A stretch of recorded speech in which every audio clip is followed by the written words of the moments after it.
ಸಮುಪಾದಿಪಿ ಮಾತುಗಳು. ನಾನು ನಿಮ್ಮ ಪ್ರೀತಿ ಇವತ್ತು 4 ಮಾತು. ಅಮೆರಿಕ ಇರಾನ್ ಯುದ್ಧ ಜಗತ್ತೆಲ್ಲ ಚಿಂತಾಜನಕ.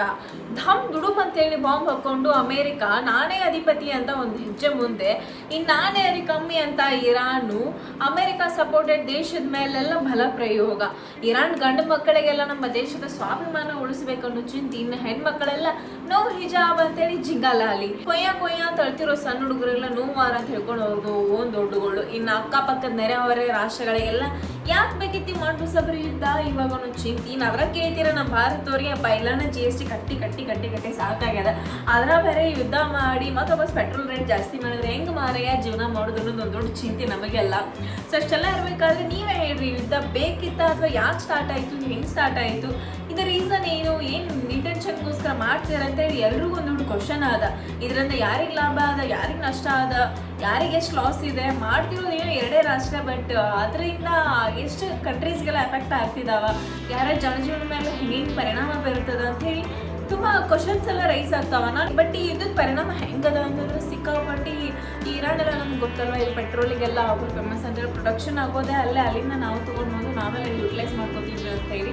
ನಮ್ಮ ಇಂಡಿಯನ್ ಅಷ್ಟರಿ ಒಂದು 85% ಪೆಟ್ರೋಲ್ನ ನಾವು ಇರಾನ್ ಅರಬ್ ಕಂಟ್ರಿ ಮೇಲೆ ನಾವು ಡಿಪೆಂಡ್ ಆಗಿರೋದು. ಸೊ ಅಲ್ಲಿಂದ ಇದು ಬರ್ತಿರುತ್ತಲ್ಲ. ಸೊ ಈ US ಅವ್ರು ಏನು ಮಾಡಿದಾರೆ ಕವಿ ಕರೆಕ್ಟಾಗಿ ಇಲ್ಲಂದ್ರೆ ಈ ಮ್ಯಾನುಫ್ಯಾಕ್ಚರ್ ಮಾಡ್ತಾರಲ್ಲ ಪೆಟ್ರೋಲಲ್ಲಿ ಎಲ್ಲಿ ಪ್ರೊಡಕ್ಷನ್ ಮಾಡ್ತಾರ ಅವ್ರ ಮೇಲೆ ನಾವು ಬಾಂಬ್ ಹಾಕ್ಸಾರ.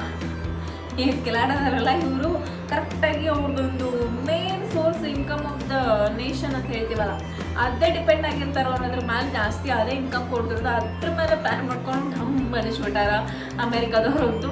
ಅದು ಒಂಥರ ಓಕೆ ಏನೋ ಹೋದ್ಮೇಲೆ ಈ ಕಡೆ ನಮ್ಗೆ ನೋಡ್ಕೋರಲ್ಲ ಅವರು ಇರಾನ್ನವ್ರು ಬಿಡ್ತಾರ ಇನ್ನು ಹಂಗಂತೇಳಿ ಎಲ್ಲ ಅಕ್ಕಪಕ್ಕದ ಸಮುದ್ರ ಮೂಲಕನೆಲ್ಲ ನಾವು ಪೆಟ್ರೋಲ್ ಎಲ್ಲ ತೊಗೊಂಬಂದು ಸಾಗಾಣಿಕೆನ ಮಾಡ್ತಿರ್ತೀವಿ. ನಮ್ಮ ದೇಶಕ್ಕೂ ಅಷ್ಟೇ ನಾವು ಆ ಕಡೆಯಿಂದ ತರಬೇಕಂದ್ರೆ ನಾವು ಸಮುದ್ರ ಮಾರ್ಗನೇ ಚಾಯ್ಸ್ ಮಾಡ್ಕೊತೀವಿ. ಅವರೆಲ್ಲ ರಿಸ್ಟ್ರಿಕ್ಷನ್ಸ್ ಹಾಕಿದಾರ, ಇಲ್ಲಂದ್ರೆ ಯಾವುದೇ ಹಡಗು ಹೋಗಂಗಿಲ್ಲ ಹಂಗಿಂಗ್ ಅಂತೇಳಿ.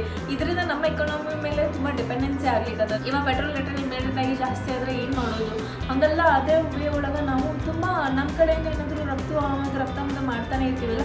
ನಾವಂದ್ರೆ ಮಸಾಲೆ ಎಲ್ಲ ಫೇಮಸ್, ಯಾರಿಗೆ ಗೊತ್ತು, ನಾವು ಮಸಾಲೆ ಎಲ್ಲ ಅವ್ರಿಗೆ ಕಳಿಸಿರ್ತೀವಿ. ಅದೆಲ್ಲ ಒಂಥರ ಟ್ರಾನ್ಸ್ಪೋರ್ಟೇಷನ್ ಕಟ್ಟಾಗಿ ಹೋದ್ರೆ ಒಂಥರ ನಮಗೂ ಸ್ವಲ್ಪ ಲಾಸ್ ಇರುತ್ತೆ. ನಮ್ಮ ಥರನೇ ತುಂಬ ಕಂಟ್ರೀಸು ಇರ್ತಾವ, ಲೈಕ್ ಒಂದ್ರ ಮೇಲೆ ಒಂದು ಡಿಪೆಂಡ್ ಆಗಿರ್ತಾವ. ಬಟ್ US ದವ್ರಿಗೆ ಅವ್ರಿಗೆ ಏನು ಚಿಂತಿಲ್ಲ, ಬಿಕಾಸ್ ಅವರೇ ಒಂದು 80% 70-80% ಅವರೇ ಓನ್ ಪೆಟ್ರೋಲ್ ಪ್ರೊಡಕ್ಷನ್ ಮಾಡ್ಕೊತಾರ.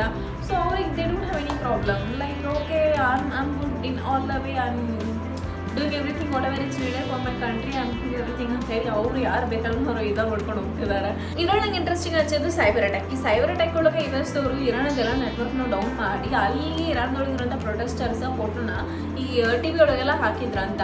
ಇದೊಂಥರ ನಂಗೆ ಟೆಕ್ನಾಲಜಿ ವೈಸ್ ಯುದ್ಧ ಅನ್ನಿಸ್ತಾ. ಈ ಇರಾನ್ ಒಳಗೆ ಇದು ಹೊರಗಡೆ ಆಗಿರೋ ಯುದ್ಧ ಅಷ್ಟಲ್ಲದೆ ಇಂಟರ್ನಲ್ ಆಗಿ ಒಳಗಡೆಯಿಂದ 2022ರಿಂದ ಯುದ್ಧ ಸ್ಟಾರ್ಟ್ ಆಗ್ಯದ. ಇಲ್ಲಿ ಒಬ್ಬರು ಸುಪ್ರೀಂ ಲೀಡರ್ ಅಂತಿದ್ದಾರೆ, ಅವರ ಹೆಸರು ಅಲಿ ಖಮೇನಿ ಅಂತೇಳಿ.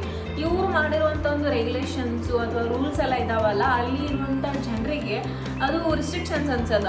ಅಂದರೆ ಯಂಗ್ ಪೀಪಲ್ಸ್ಗೆ ಮತ್ತು ಮಹಿಳೆಯರಿಗೆಲ್ಲ ಅದು ಕಂಟಿನ್ಯೂಸ್ ಆಗಿ ಹಿಜಾಬ್ ಹಾಕ್ಕೊಂಡು ಹೊರಗಡೆ ಹೋಗ್ಬೇಕಾದ್ರೂ ಅಥವಾ ಏನೇ ಆದ್ರೂ ಕಂಟಿನ್ಯೂಸ್ ಆಗಿ ಇರಬೇಕನ್ನೋ ಈ ಥರ ಎಲ್ಲ ರೂಲ್ಸ್ಗಳೆಲ್ಲ ಅವರಿಗೆ ಅವ್ರದ್ದು ಜೀವನ ಅವ್ರಿಗೆ ಹೆಂಗೆ ಬೇಕು ಅವ್ರು ಸ್ವಚ್ಛೆಯಿಂದ ಇರೋದಕ್ಕೆ ಆಗದೆ ಇರೋ ರೀಸನಿಂದ ಅವರು 2022ರಿಂದ ಸ್ಟ್ರೈಕ್ ಮಾಡ್ಕೊಂಡು ಮಾಡ್ತಿದ್ದಾರೆ. ಇದೆಲ್ಲ ಬೇಡ ಹಿಂಗೇನೋ ಮಾಡ್ಕೊಂಡು ಬರ್ತಿದ್ದಾರೆ. ಸಡನ್ನಾಗಿ ಅವ್ರು ಲೀಡ್ರೆಲ್ಲ ವಿಧಿವಶರಾದ್ರಲ್ಲ. ಸೊ ಅದ್ರ ಸಲುವಾಗಿ ಏನು ಮಾಡಿದ್ದಾರೆ ಅಂದರೆ ಈ ವುಮೆನ್ಸ್ ಎಲ್ಲ ಆ ಬುರ್ಕ ಎಲ್ಲ ತೆಗೆದುಬಿಡೋದು ಸೆಲೆಬ್ರೇಟ್ ಮಾಡ್ತಿದ್ದಾರೆ.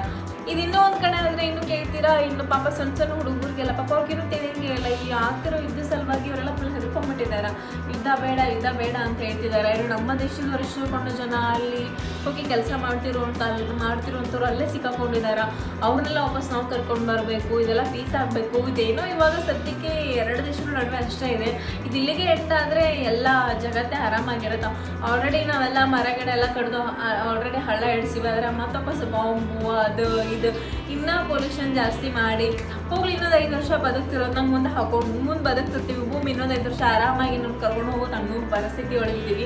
ಅಂಥದ್ರೆ ವಾಪಸ್ ನಾವು ರಿವರ್ಸ್ ಮಾಡ್ಕೊಂಡು ಯಾಕ್ರಿ ಮತ್ತೆ 10 ಇಯರ್ಸ್ ಮೈನಸ್ ಮಾಡ್ಕೋಬೇಕು. ಆರಾಮಾಗಿ ಯುದ್ಧ ಮಾಡಿದ್ರೆ ಆರಾಮಾಗಿದ್ರೆ ಚೆನ್ನಾಗಿರುತ್ತೆ. ಒಬ್ಬೊಬ್ಬರಿಗೆ ಇರುತ್ತೆ ಲೀಡರ್ಶಿಪ್ ಸಾಧಿಸ್ಬೇಕು, ಇನ್ನೊಬ್ಬೊಬ್ಬರಿಗೆ ಇರುತ್ತೆ ನಂಗೆ ಇಂಡಿಪೆಂಡೆನ್ಸಿ ಆಗಿರಬೇಕು. ಎಲ್ರಿಗೂ ಅವ್ರವ್ರ ದೇಶದ ಒಂದು ಪ್ರೇಮ ಭಾವೈಕ್ಯತೆ ಎಲ್ರಿಗೂ ಇರುತ್ತೆ. ಸೊ ಏನೇ ಆಗಲಿ ಈ ಯುದ್ಧದಲ್ಲಿ ಚಿಕ್ಕ ಮಕ್ಕಳಿಗೆ ಯಾವುದೇ ಥರ ಹಾನಿ ಆಗದೆ ಇರಲಿ, ಎಲ್ಲರೂ ಸೇಫ್ ಆಗಿರಲಿ ಅಂತ ನಾವು ಕೇಳ್ಕೊಳ್ಳೋಣ. ನಮ್ಮ ದೇಶದಿಂದ ಯಾರ್ಯಾರೆಲ್ಲ ಹೋಗಿದ್ದಾರೋ ಅವರು ಸೇಫ್ ಆಗಿರಲಿ.